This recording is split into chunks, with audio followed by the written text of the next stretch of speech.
Hello friends, last time we have discussed about the black body radiation as well as the Wiens displacement law.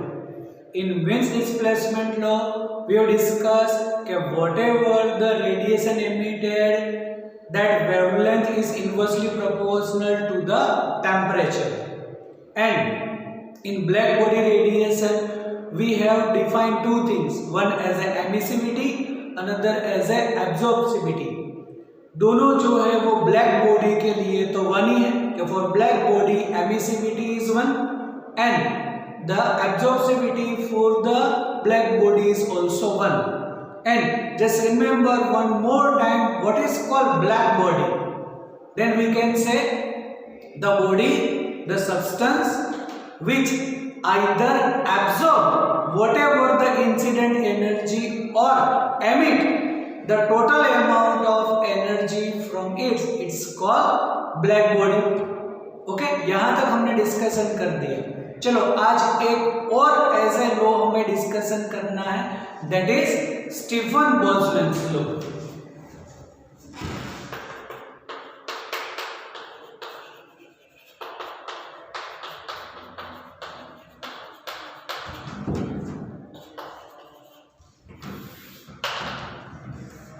Then Stefan Boltzmann law is also corresponding to the whatever the radiation emitted from the surface of the substance. That means whenever you are supplied energy, otherwise you are increasing the temperature of the material of the substance, then the radiation means energy emitted from the surface of the substance. That law is given by the Stefan Boltzmann's law. मतलब surface में से कैसे energy जो emit होती है वो law दिया है स्टीफन बोल्ट्जमैन ने. अब उसने बोला कि whatever the amount of energy emitted per unit area per unit time is directly proportional to the fourth power of the temperature of the substance. One more time, what is the statement of the Stefan Boltzmann law? Then we can say amount of energy emitted per unit time per unit area from the surface of the substance is directly proportional to the fourth power of the temperature of the material. That means we can say amount of energy emitted per unit time per unit area is directly proportional to the fourth power of the temperature of the substance. Then we can say Q upon ET is proportional to the T raised to 4.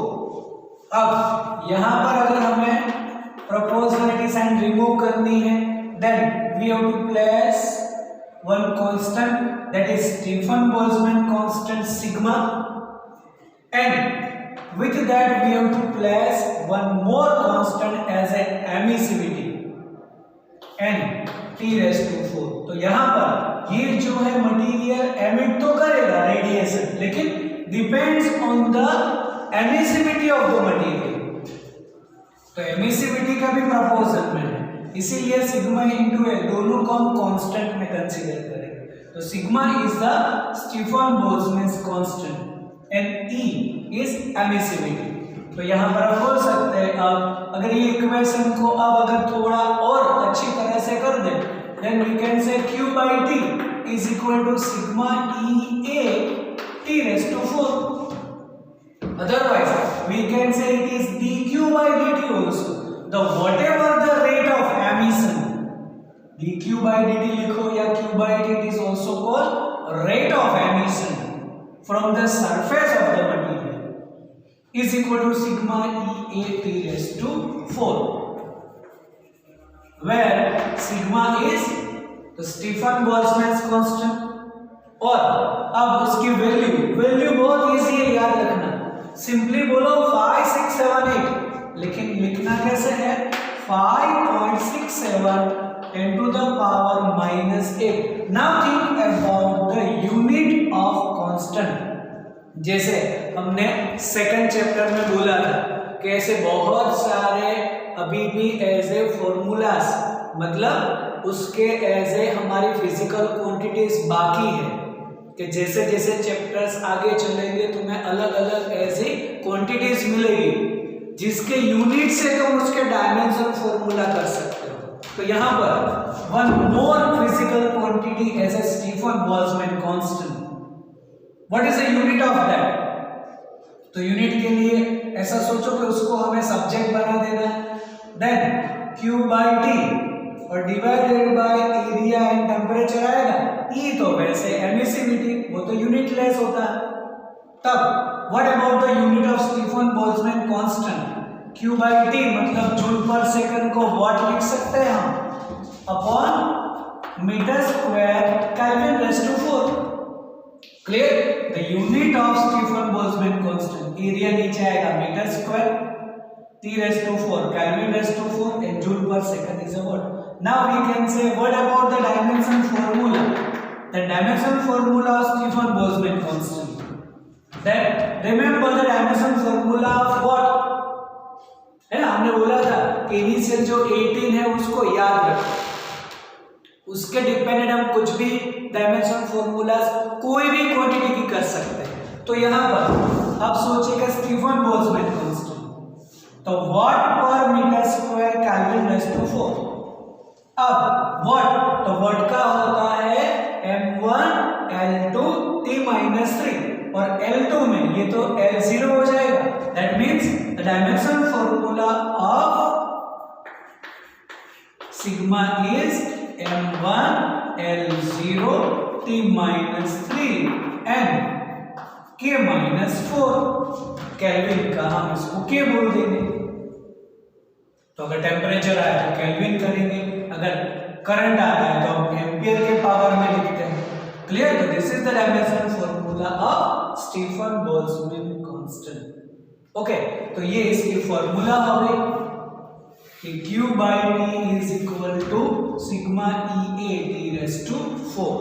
फिर A तो surface area बोल देंगे, A is surface area of the material, T को हम बोल देंगे it is temperature, ये तो एनर्जी और T तो टाइम है इसमें। ओके, तो एक ये फॉर्मूला है। अब अगर तुम्हें एज ए सराउंडिंग का भी टेम्परेचर दे रखा है, that means if temperature of the surrounding is Ts, then Stefan Boltzmann law का जो इक्वेशन है उसको ऐसे लिख सकते हैं कि rate of emission Q by T is equal to sigma EA T raised to 4 minus TS raised to 4, where what about the TS? तो बोल सकते हैं टेम्परेचर ऑफ सराउंडिंग।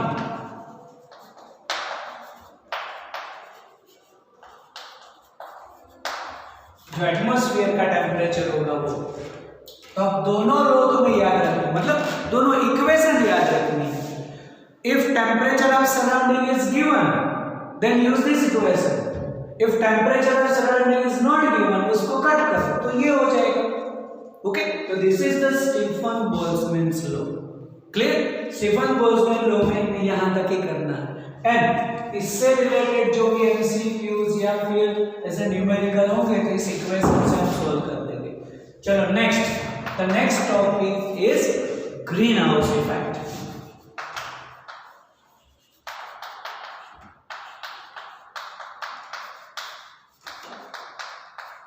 अब वैसे तो ये जो ग्रीन हाउस इफेक्ट है उसको तो तुम 8th स्टैंडर्ड से पढ़ते आ रहे हो। मैं जितना बोलूंगा उससे तो 10 सेंटेंस तुम ज्यादा बोल सकते हो regarding with the greenhouse effect. तो इसको अगर हम उसको एज ए शॉर्टली एक्सप्लेन कर दे तो ग्रीन हाउस इफेक्ट में होता क्या है, तो ऐसे व्हाटएवर द रेडिएशंस मतलब energy rays emitting from the sun they falls on the surface of the earth, मतलब surface of the earth जो है या ऐसे जो भी हमारे पास अर्थ के ऊपर जितने भी ऐसे सब्सटेंस है they absorb the energy from the sun through radiation and at normal temperature, otherwise any substance emits the infrared rays from it. मतलब जो भी एज ए हीट रेज आई, मतलब जो भी रेज सन में से आई अर्थ के ऊपर इंसिडेंट हुई, उसका टेम्परेचर इंक्रीज हुआ, then hot substance emit infrared radiation. तो ये जो इंफ्रारेड रेडिएशन है,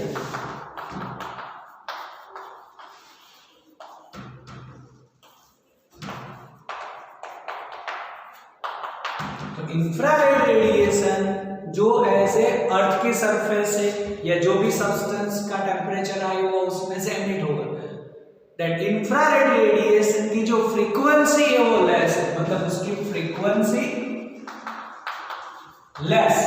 frequency and wavelength are inversely proportional, means wavelength high होगी,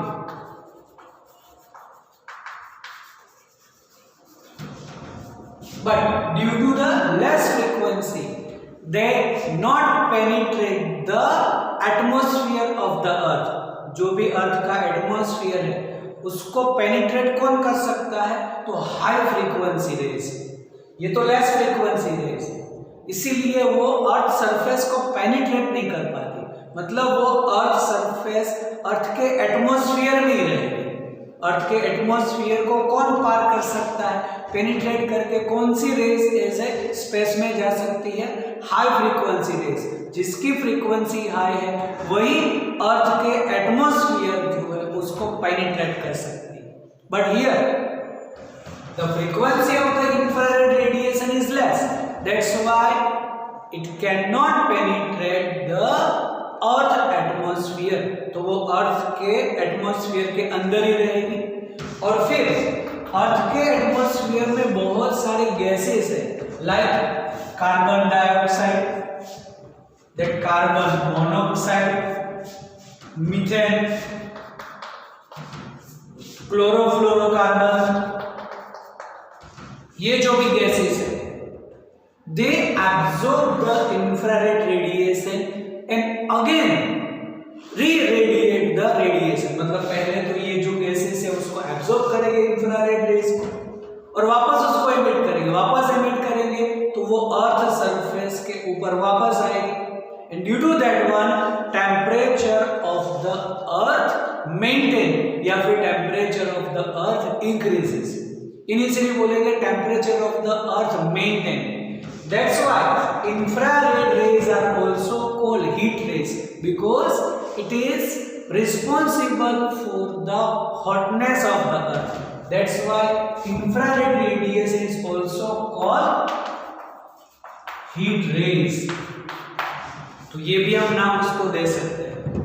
The another name of infrared is heat rays because it is responsible for the increasing in temperature या फिर hotness of the earth।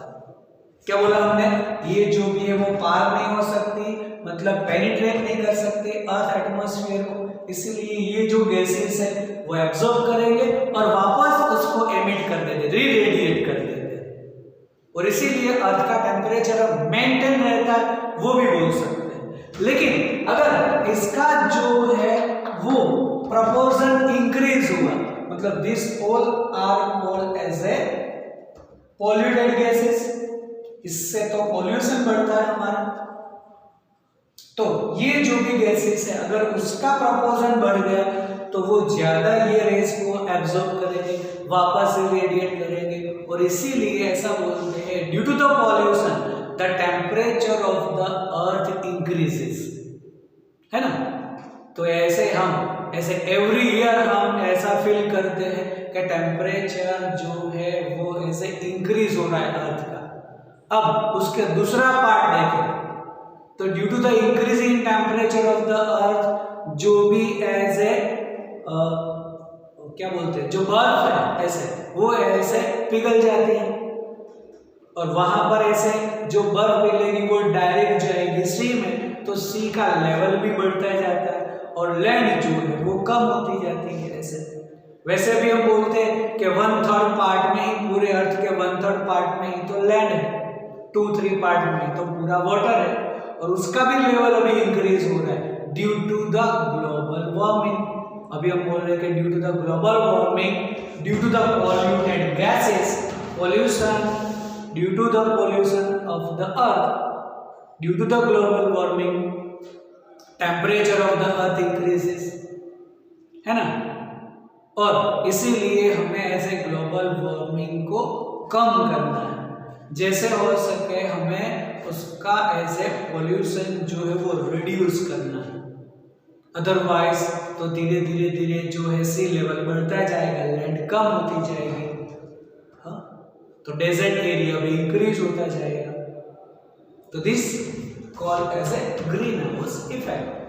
अब अगर हम सोचें कि अर्थ में टेम्परेचर ही नहीं, अर्थ का एज ए एटमॉस्फेयर ही नहीं होता, अगर अर्थ में एटमॉस्फेयर नहीं होता तो उसका टेम्परेचर तो बहुत लो, हम बोल सकते हैं -80 डिग्री सेल्सियस जितना होता।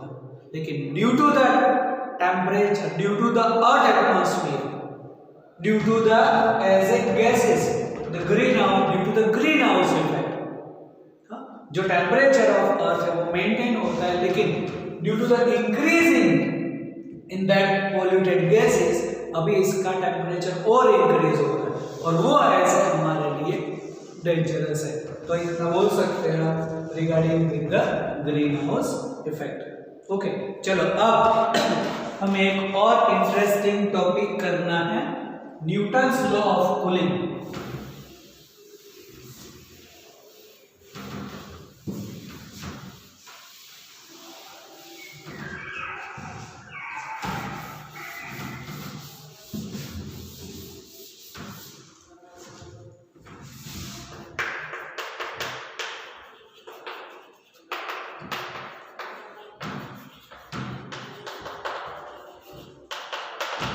न्यूटन्स लॉ ऑफ कूलिंग मतलब अगर हम स्टीफन बोल्ट्जमैन लॉ याद करें तो वो क्या है, अगर कोई भी एक ऐसा सब्सटेंस हुआ, उसकी टेम्परेचर की वजह से उसकी सरफेस में से कितना रेडिएशंस, कितनी हीट रेडिएशंस निकलती है, कितनी एनर्जी एमिट होती है, वो बोला।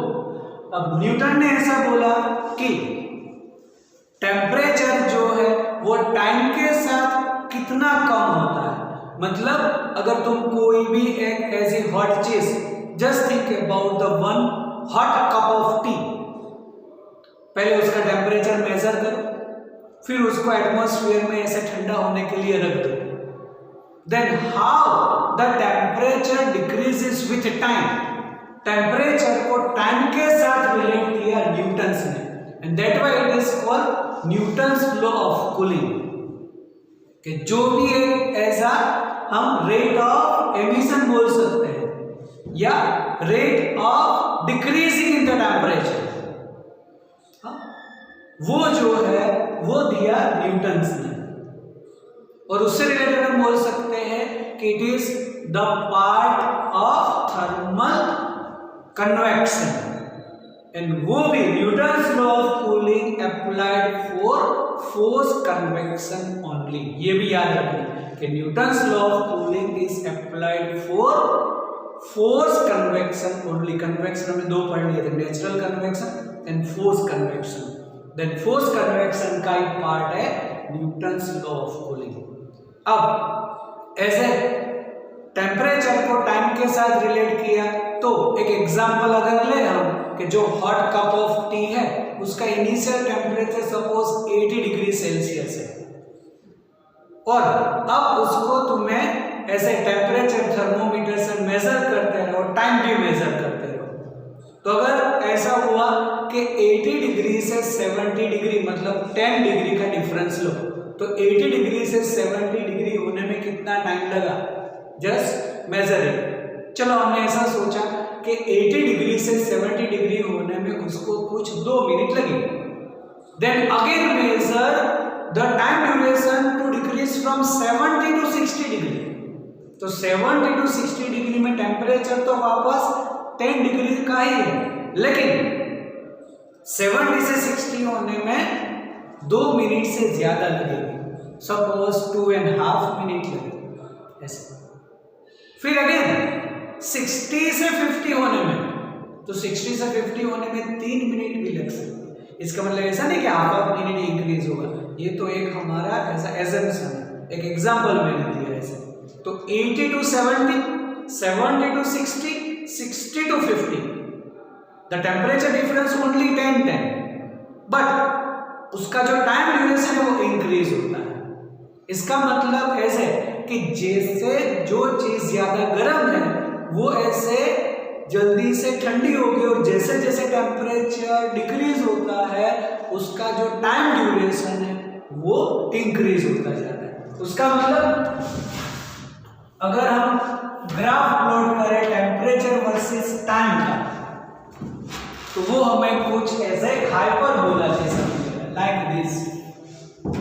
Initially the temperature decreases fast and then after slowly decreases. तो इनिशियल जो टाइम है वो कम लगेगा, ऐसा भी बोल सकते हैं। 80 to 17 में 1 मिनट ही लगे, और 70 से 60 होने में 2 मिनट भी लग सकती है, 60 से 50 होने में 3 मिनट भी लग सकती है, ऐसा। तो फिर उसका ड्यूरेशन बढ़ता जाएगा, क्योंकि जितना ऐसे रेडिएशन निकलेगा, हाँ, वो ऐसे रेडिएशन भी ऐसे टाइम के साथ कम होता जाता है। और इसीलिए जो हॉट कप ऑफ टी है वो इनिशियली चलती है ऐसे ठंडी होगी, और फिर उसको कूल होने में, पूरा ऐसे एटमॉस्फेयर का टेम्परेचर लाने में उसको लॉन्ग टाइम लगता है ना। ये हमारा एक कॉमन एक्सपीरियंस है, बस यही लो दिया न्यूटन ने। चलो अब वापस याद करते हैं कि Newton's law of cooling only possible for force convection. तो चलो अब उसमें जो भी as a rate of emission जो एनर्जी का है, तो एनर्जी को यहाँ पर ऐसे R बोल रखा है, then we can say the rate of emission. तो rate of emission is directly proportional to the temperature difference of the material. मतलब इनिशियल टेम्परेचर T1 है और थोड़े टाइम के बाद का जो भी T2 है, then it is T2 minus T1। अब इसमें जो ये रेट ऑफ एमिशन है, टेम्परेचर डिक्रीज हो रहा है, इसलिए नेगेटिव साइन भी लगती है। तो for the force convection the rate of emission of the energy is directly proportional to the temperature difference of the substance, या द रेट ऑफ कूलिंग भी बोल सकते हैं। रेट ऑफ एमिशन मतलब रेट ऑफ कूलिंग भी हो सकता है इसको। तो dr by dt proportional to T2 minus T1. That's why dr upon dt proportional sign remove करेंगे कि it is not thermal conductivity, ये थर्मल कंडक्टिविटी नहीं, only constant T2 minus T1। चलो अब एक और हमारे पास इक्वेशन है एनर्जी की, दैट इज Q, जिसको तुम ऐसे डेल्टा Q लिख सकते हो या फिर dQ लिख सकते हो। Then dQ is equal to ms dt। Delta हुआ तो डेल्टा टी करेंगे, dQ हुआ तो dt लिखेंगे, इट इज ms dt। ये हमारे पास इक्वेशन है। चलो दोनों साइड टाइम से डिवाइड कर देते हैं, then dQ upon dt it is also the rate of emission बोल सकते हैं। तो rate of emission is mf dt upon dt। तो ये rate of emission, this is also rate of emission, तो ये इक्वेशन को यहाँ पे लिख सकते हैं। तो देखो अब क्या इक्वेशन बनी इसमें, it is minus ms dt upon dt upon dt is equal to k T2 minus T1। चलो इस इक्वेशन को थोड़ा रीअरेंज करते हैं, like this, dt upon T2 minus T1 is equal to, negative sign यहाँ पर, k upon ms and dt। पहले तो इसको इंटरचेंज कर दो, तो dt इधर, T2 माइनस T1 इधर, और ms इधर, माइनस k अपॉन ms। चलो इसको एक और कांस्टेंट, बिकॉज ये कांस्टेंट, ये मास कांस्टेंट होगा, स्पेसिफिक कांस्टेंट है, इसीलिए dt upon T2 minus T1 is equal to, उसको बोल दो k, it is also not conductivity, only k। तो ये जो भी कांस्टेंट, इसको कैपिटल के बोलो, ये वाला जो है वो स्मॉल k, ऐसा बोल सकता है। चलो अब दोनों साइड इंटीग्रेशन ले लेते हैं, taking integration on both the sides. इसका मतलब क्या होगा, इंटीग्रेशन ऑफ, ऐसा बोल सकता हूं मैं, 1/t2 minus t1 dt is equal to, वैसे तो k कांस्टेंट रहेगा, इंटीग्रेशन ऑफ dt ओनली। तो चलो अब हमारे पास एक रूल है, एक रूल याद करो, what is the integration of 1/x dx। 1/x का इंटीग्रेशन क्या होता है यार, integration of 1/x is ln x, जिसको तुम बोल सकते हो log x ऑल्सो, लेकिन log to the base e, जो e बेस वाला log है वो होता है ln। वैसे तो log का बेस होता है 10, जो तुम लोगरिथम देखो तो log जो स्टार्ट होता है वो 10 से स्टार्ट होता है, इसलिए बोलते हैं log का बेस जो है वो 10 है, जिसको नेचुरल log बोलते हैं। लेकिन ये जो e बेस वाला log है उसको बोलते हैं ln। तो usually we will write ln x, तो 1/x का इंटीग्रेशन होता है ln x। अब जो ऐसे ln और नेचुरल log का रिलेशन, मतलब ये याद रखो। फिर दूसरा एक रिलेशन जिसका हमें न्यूमेरिकल या एमसीक्यू सॉल्विंग में रिक्वायरमेंट होगी, अगर मैं ऐसा बोलूं कि ln a is equal to, अब जो नेचुरल log में कन्वर्ट करना है तो कैसे होगा, then it is 2.303 log a। अगर सिंपल log लिखे ऐसे तो समझ जाना है कि वो 10 बेस ही होता है। 10 बेस लिखना कंपलसरी नहीं, ई बेस लिखना कंपलसरी है। 10 बेस अगर ऐसा लिख दूं मैं 2.30 log a, मतलब वो 10 बेस ही होता है। या फिर ऐसा लिखो कि इट इज 10 बेस, तो ये ई बेस और ये 10 बेस का रिलेशन 2.303 log a। फिर दूसरा भी है रिलेशन, अगर मैं ऐसा बोलूं ln a, चलो log का पहले suppose log a is equal to b। अब मुझे a चाहिए, ऐसा मत बोलो कि एंटी log ऑफ b, होता है ऐसा, लेकिन एंटी log में कन्वर्ट नहीं करना है। तो यहाँ पर log का बेस क्या होता है 10, तो a को अगर सब्जेक्ट बनाए तो ये पूरा जो है वो 10 के पावर में चला जाता है, मतलब जो राइट हैंड साइड में पूरा 10 raised, it is 10 raised to b। ऐसे ln a is equal to b है, तो ln का बेस होता है e, therefore a is equal to e raised to b। तो इतनी जो चीज है वो याद रखो, क्योंकि अब यहां से रिक्वायरमेंट है। The integration of 1/t2 minus t1 we can say it is ln t, है ना। 1/x का इंटीग्रेशन हुआ ln x, तो यहां पर ln t2 माइनस t1 बोल सकते हो। तो ये पहले लिख लो कहीं पर भी। हाँ चलो, अब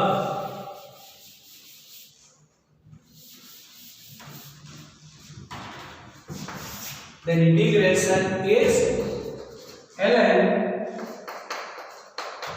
t2 minus t1 is equal to minus k integration of dt, तो t ही होगा, जैसे integration of dx x, integration of dr r, integration of dt t।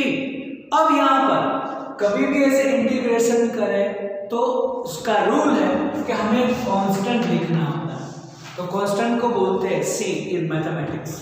और फिजिक्स में ऐसे तो क्या बोलते हैं, फैसिलिटी है। ऐसे फैसिलिटी इन द सेंस अभी तक हमने कभी भी ऐसे इंटीग्रेशन में कांस्टेंट नहीं रखा, तो जब रिक्वायरमेंट होती है तब रखते हैं ऐसे।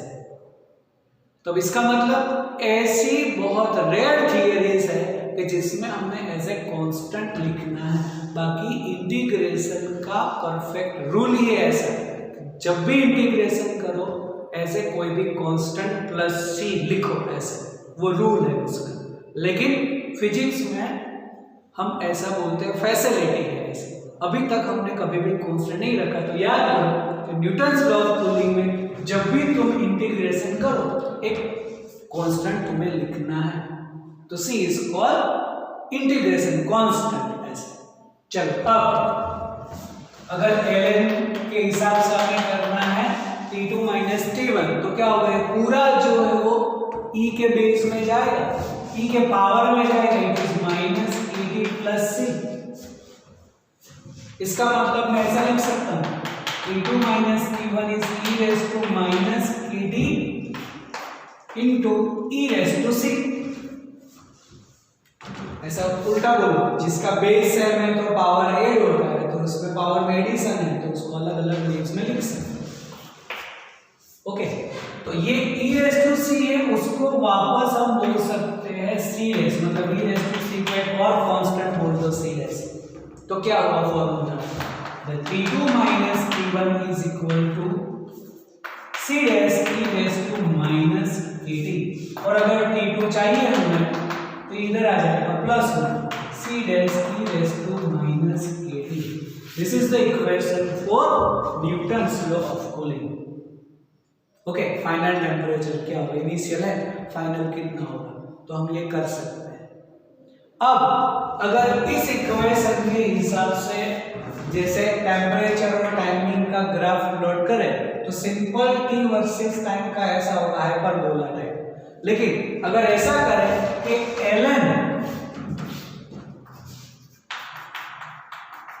T2 minus T1 versus time का ग्राफ प्लॉट करेंगे तो ये इक्वेशन में याद दिलाती है y is equal to mx plus c की, that is the straight line equation. y variable, t जो वेरिएबल है तो x वेरिएबल, m कांस्टेंट जो स्लोप है तो ये भी कांस्टेंट है, plus c as a constant है, तो m is called as a slope, तो यहाँ पर k उसका स्लोप होता है। इसका मतलब ये होगा एज ए स्ट्रेट लाइन, लेकिन ऐसे स्ट्रेट लाइन क्यों, तो विच टाइम टेम्परेचर डिक्रीज, तो यहां पर लीनियर डिक्रीज, और यही तो है negative sign indicate it is decreases. तो ln T2 माइनस T1 का ग्राफ ऐसे हमें स्ट्रेट लाइन मिलता है। ओके, तो यहां तक ऐसे न्यूटन्स लॉ ऑफ कूलिंग में लिखना है। लेकिन अब अगर कोई भी न्यूमेरिकल आया, ऐसा कोई भी एमसीक्यू सॉल्व करना है न्यूटन्स लॉ ऑफ कूलिंग से रिगार्डिंग, मतलब टाइम और टेम्परेचर के साथ रिगार्डिंग तुम्हें दे रखा है, तो इस इक्वेशन से सॉल्व नहीं होगा। क्यों नहीं होगा, c डैश अलग कांस्टेंट है जिसको बोला e रेस टू c, अब c हमें पता नहीं है क्या है, फिर अगर k क्या है, तो k हमने लिखा हुआ है k अपॉन ms, वो थोड़ा कॉम्प्लिकेटेड है, तो इसको एज ए थियरी रखो। Newton's law of cooling theory में पूछे तो हमें यहां तक करना है, और ये इक्वेशन को लर्न करने की रिक्वायरमेंट नहीं है। इक्वेशन को लर्न नहीं करना, थियरी लर्न करनी, how to derive up to the graph ऐसे। लेकिन अब अगर न्यूमेरिकल या एमसीक्यू अगर तुम्हें सॉल्व करने हैं तो उसके लिए मैं यहां पर एक एक्स्ट्रा इक्वेशन दे रहा हूं तुम्हें, वो याद रखना और इससे उसके एमसीक्यू इजीली सॉल्व होंगे। It is delta t upon delta t is equal to k dash t minus ts। तो डेल्टा टी टेम्परेचर डिफरेंस होगा, जैसे हमने बोला कि चलो 80 से 70, तो ये हो जाएगा 10 पॉजिटिवली लेना, उसके लिए कुछ बोला कि 1 मिनट लगती है, तो time is 1 minute. k dash constant है वो मिल जाएगा, ऐसे अलग सभी ऐसे एमसीक्यू के लिए अलग अलग आएगा, मटेरियल के लिए अलग, ओनली k डैश लिखते constant. ts temperature of surrounding, ts क्या है, टेम्परेचर ऑफ सराउंडिंग, एंड जो t है ये हमारे लिए इंपॉर्टेंट है। t means average temperature, that means T1 plus T2 by 2। अब T1 प्लस T2 बाय 2 मतलब क्या, ये T जो होगा इसको बोल देंगे हम एवरेज टेम्परेचर। तो एवरेज टेम्परेचर मतलब ऐसे बोला ना 80 से 70, तो 80 से 70 का डिफरेंस व्हाट है इन 1 मिनट, मतलब t इज 1, लेकिन ये t क्या करेगा, तो 80 plus 70 by 2 that is 75, it is average temperature always। तो टेम्परेचर तो दिया ही होगा वैसे टेम्परेचर डिफरेंस, तो फिर सराउंडिंग भी कैलकुलेट करना पूछ सकते हैं। अगर सराउंडिंग दे रखा है तो व्हाट अबाउट द टेम्परेचर, उसका फाइनल टेम्परेचर क्या होगा ऐसा भी पूछ सकते हैं, after 1 minute, after 2 minutes, whatever it is. तो ये जो इक्वेशन है उसको लर्न करो और इजीली इसके एमसीक्यू सॉल्व हो सकते हैं। हाँ, delta t upon delta t is equal to k dash नहीं दिया है तो मिल सकता है वो भी हम, या फिर क्या करेंगे मोस्ट ऑफ रेशियो ले लेंगे इक्वेशंस में, कंडीशंस दी है ना तो रेशियो लेंगे तो के डैश कैंसिल भी हो जाएगा, वो तो हम जब न्यूमेरिकल सॉल्व करेंगे तब एज ए पता चलेगा। टी एवरेज टेम्परेचर, ये बस याद रखो कि 80 से 60 या 60 से 50 दिया है, चलो तो 80 से 60 से 50 तो वो हो जाएगा 55 T1 plus T2/2 average temperature, this is temperature of surrounding. तो यहाँ पर इस चैप्टर के सभी थियरीज खत्म हुई। नेक्स्ट टाइम पर अब इसके हम एग्जांपल्स और उसके एक्सरसाइज के स्टार्ट करेंगे न्यूमेरिकल्स। ओके।